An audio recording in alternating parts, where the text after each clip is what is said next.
Good evening, everyone. I'm delighted to have you here with us tonight. I say us because we have a very special guest. Her name is Jasmine. Hello, Miss Jasmine. Well, good evening, Julian. It's good to be here. Thank you for having me here tonight. Absolutely. The pleasure is mine. Again, my name is Julian. As we discussed in our previous video, Jade has asked me to introduce a very special as well as important content that involves relationships. What, in fact, are relationships? As we all know, we most definitely will not be able to answer that question with certainty in 10 minutes.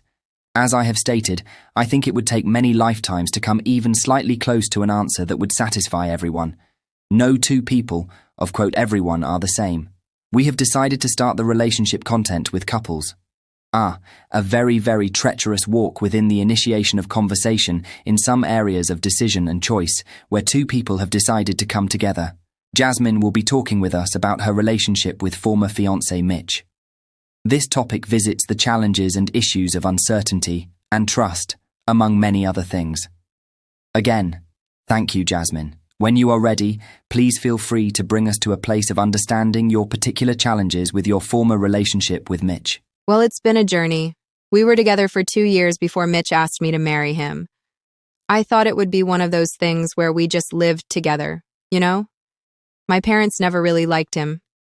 And they absolutely did not like the fact that we were living together and not married. There were many low-key disagreements, arguments about that issue. It started out like many relationships, lust at first sight, not being able to think about anyone or anything else, including eating, sleeping, working, friends, sustaining life. Nothing else but each other. Barely getting through a workday without wondering what the other was doing. Thinking, feeling, saying. Feeling as though you couldn't breathe if the other wasn't within arm's reach or physical view. Texting every chance we got without distraction from our work performance. Jealousy at the mere turn of any head looking at one or the other. I mean, I look at myself now and have many questions I would love to ask myself, but I don't even know the answers. Some, perhaps, but unfortunately most, no. Wow. So, where do you think the turning point within your relationship started? Actually, Julian, there were many. Some I know I saw but chose to ignore and justify. Others were not as obvious.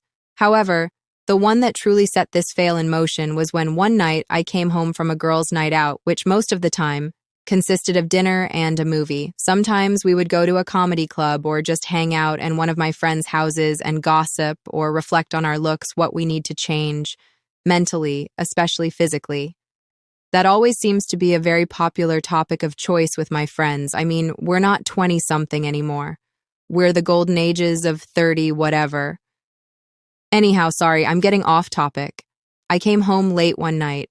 I saw Mitch talking with our neighbor down the hall. I mean, we're talking around 2 in the morning. We lived in a condo. We decided to both move out of our apartments and rent a condo until we come to the point of serious and buy a house. So, the woman Missy lived right next to us. She was what one would call a casual friend. So, his excuse to me was her boyfriend accidentally took both sets of keys and she was locked out of her house. Mitch said he was going to see if he could somehow break in to get her into her house. I mean, come on, man. There were many times that Mitch would always seem a little bit more than obviously protective of his phone. We would go out at times, and I would purposely watch Mitch's eyes around other women. As usual, he would never surprise me and not look at other women. I think the most pathetic part, he actually thought I was stupid enough not to notice. It got to the point where we seemed to do things more on a separate level than together as we used to do. Our whole dynamics and visions as a couple were somehow completely mutated into nothing. We seemed to become more of a couple of convenience versus hopelessly in love and looking toward the future of marriage and children. I looked at his cell phone while he was in the shower, and oh, you're going to love this one. He had this strange name on his phone. I looked at the number. Yup. Missy's number under a man's name.